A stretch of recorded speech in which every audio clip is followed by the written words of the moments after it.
Hello. Today is Wednesday, October the 3rd, 2012. It's a little after 3 o'clock my time. And I wanted to talk about two things today. I wanted to talk about a political coup, and I wanted to offer up a correction for a previous video that I posted. I wanted to make a brief correction concerning that today.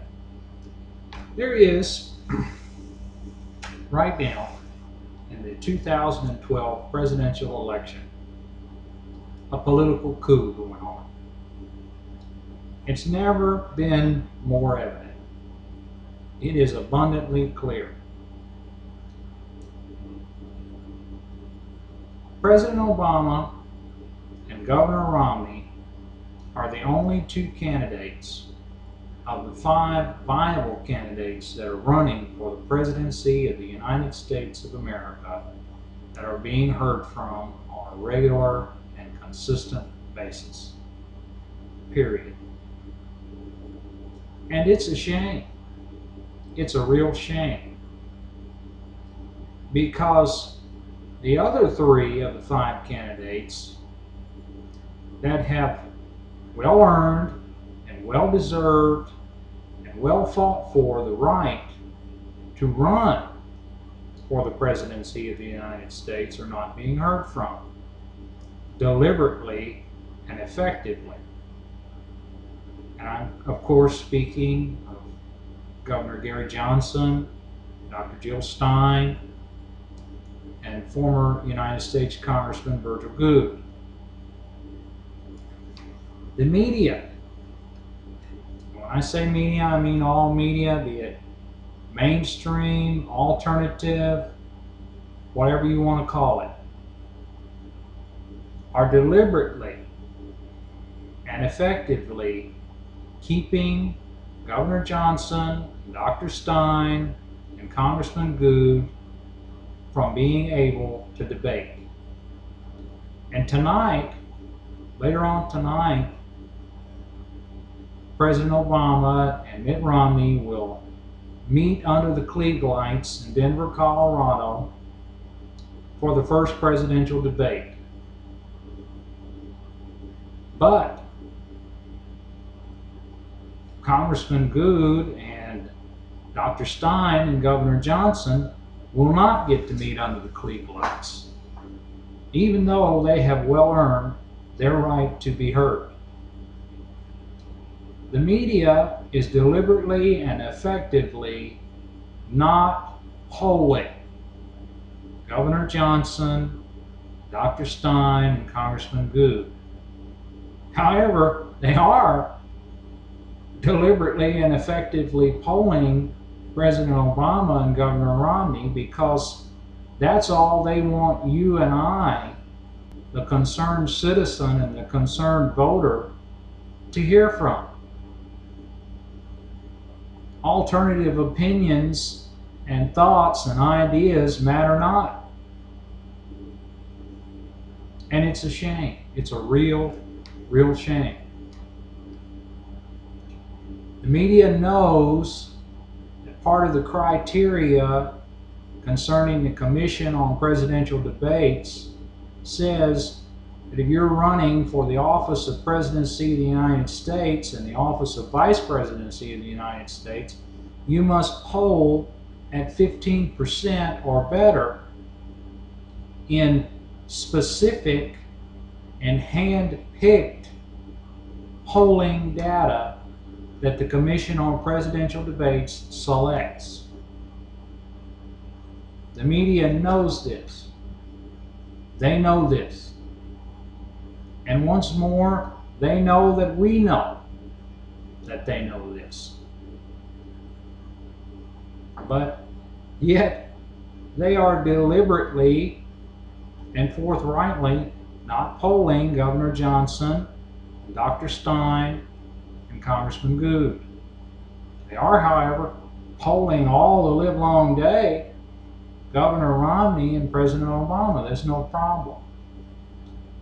And so I call it a political coup, because that's what it is. It is a hijacking of our political process, your and my political process, we the people's political process.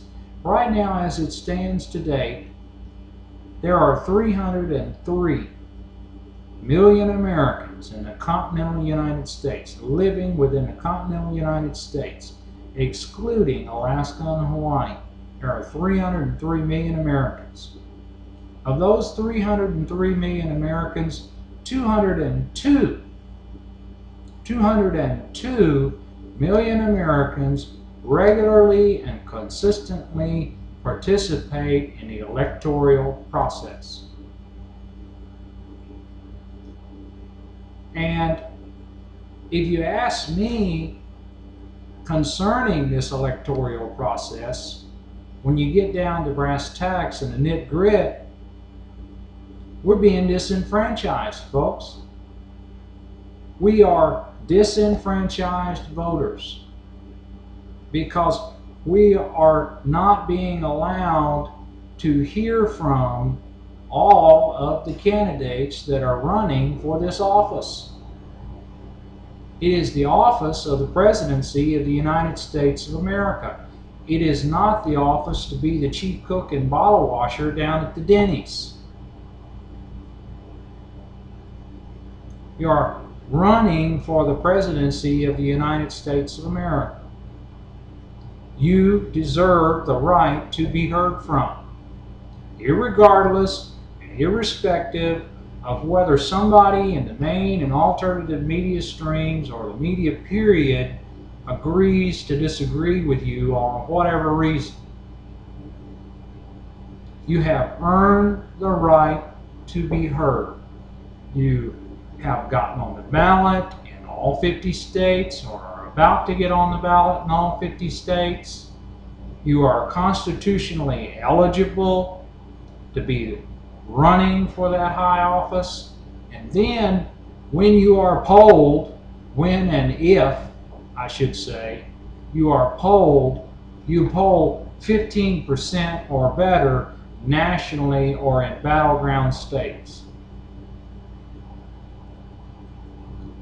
People want to complain about and they want to talk about ad nauseum the H. Ross Perot candidacy when he ran as an independent, okay?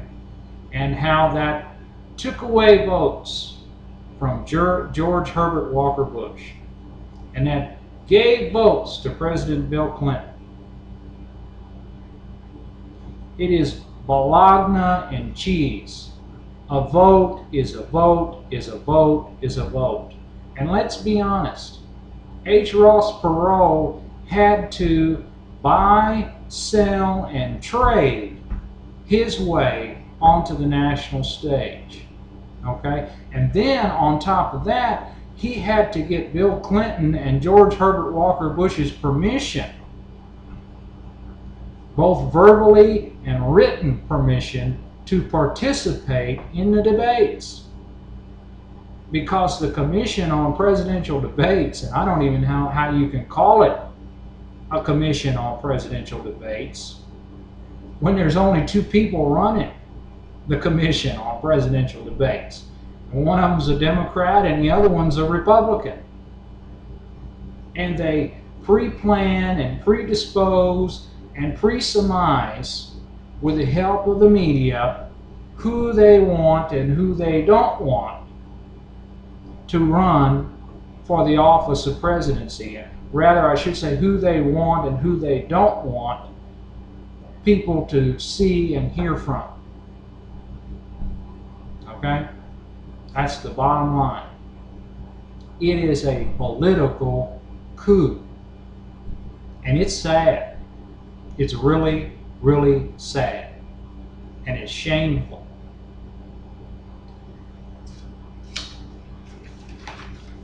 You know,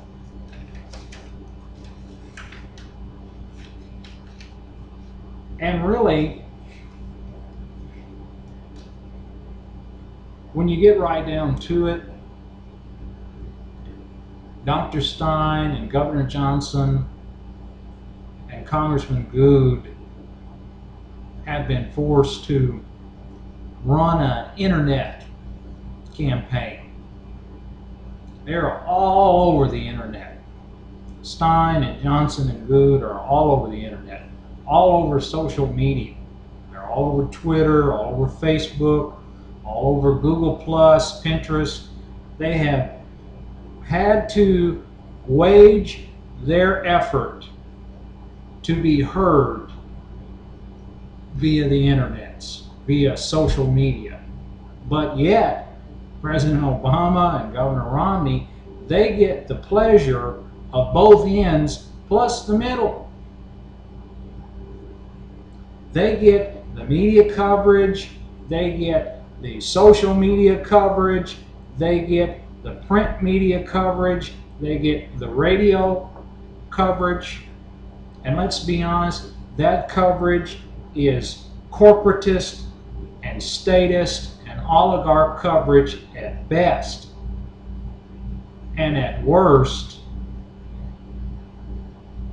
the opportunity to disenfranchise voters. And by the way, they talk about disenfranchisement, talk about disenfranchised voters, and President Obama and Governor Romney have these cavalcade of stars, politically speaking, who come out the free world over, okay, and talk about voters being disenfranchised and voters being suppressed and how terrible and how wrong and how god-awful that is, okay?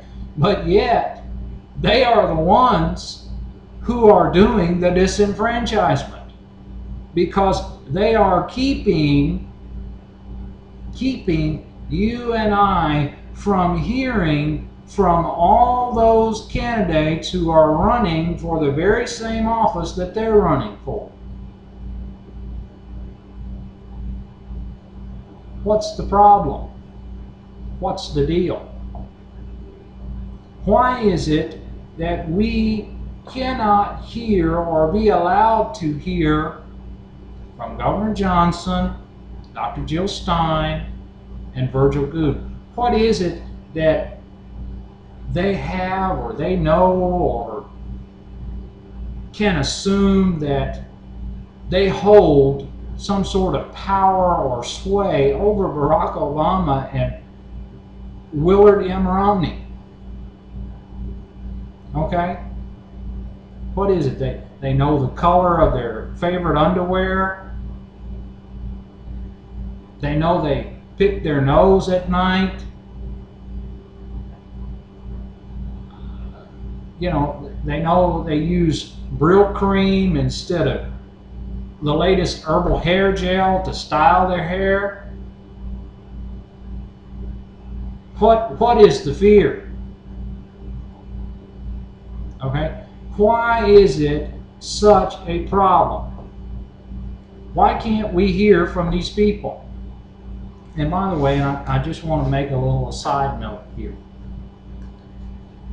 I'd like to apologize directly to CNN and to those who viewed a previous posting that I had concerning the fact that there are five viable candidates for the presidency of the United States, and we only hear from those candidates online.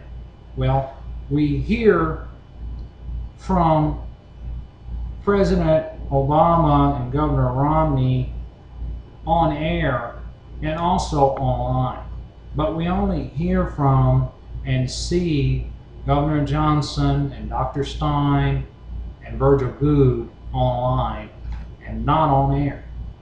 So I'd like to make that correction. I'd like to apologize to you, and I'd like to apologize to CNN, you the viewer, and CNN for making that statement. I apologize. I was incorrect and I was overzealous in my statement. Now, getting back to my original point, and I'll conclude here. We have some choices, and thank God Almighty and His Son Jesus Christ that we have some choices in this country. We the people have some choices despite the best efforts of the oligarchs and the corporatists and the statists and frankly the nattering nabobs of negativism. We have some choices in this country, politically speaking. We can either allow the disenfranchisement / political coup to go on, or we can do something about it. And here's how we can do something about it. When you go to the polls, and for those of you who will be listening and watching this video, I want you to go to the polls en masse. I want you to go to the polls in droves. My God, please go to the polls and vote. Vote. Participate in the electoral process. You say, you say, well, it's only a popular vote, and the Electoral College ultimately decides national elections, and blah, blah, etc., and whoop-de-whoop. Okay, and yeah, that's true. But a vote is a vote is a vote. And when you participate in the electoral process, you are making your voice known. You are making your thoughts known. Okay? You are expressing your opinion behind closed doors. You are telling the people who run this country, in your and my good name, what you want them to do and what you expect them to do. They don't always do it. It's proven time and again they don't. But thanks be to God, we have a choice. So please, please go and vote. Get your mamas, get your daddies, get your grandmamas, get your grandpas, your aunties, your uncles, your cousins, your nieces, your nephews, your in-laws, your outlaws, your half-laws, your whole laws, whatever kind of law you want to call it, okay? Get those folks to the polls. Help them to the polls so that they too can have an opportunity to voice and express their opinion. Okay? And vote. Vote. I don't care what you got to do, but get them to the polls and vote. And for those who can't go to the polls, they can participate in early voting, absentee voting, vote by mail, whatever. Make sure that they have voted and get their vote in so that when the time comes, it can and will be counted. Vote. But we have choices. You can allow the coup to continue on, status quo as usual, no big deal. And you can vote for Barack Obama, you can vote for Mitt Romney, or you can also vote for Governor Gary Johnson, Dr. Jill Stein, or former Congressman of Virginia Virgil Goode. You can also, too, as well, and I don't know how many ballots he is on, but former Salt Lake City, Utah Mayor Rocky Johnson has started his own political party called the Justice Party, and he too is running for the presidency of the United States. And if he's on your ballot in your state, and if you want to vote for him, you vote for him. Vote. Vote. And you can vote for any one of those people, or you can vote for none of the above, or you can write somebody in. Thanks be to God for write-ins. Okay? You can write in Santa Claus, Mickey Mouse. I hear tell some people are even going to write in Congressman Ron Paul's name. That's fine. Write it in. Fred Flintstone, Rumpelstiltskin, or none of the above. But the key is to vote. Vote for who you want to, or none of the above. Okay? And when you do vote and you do participate in the process, you are telling those people who run this country in our good name that the coup will not be allowed to continue. Okay? We are aware of what is going on. We don't like it. We don't appreciate it.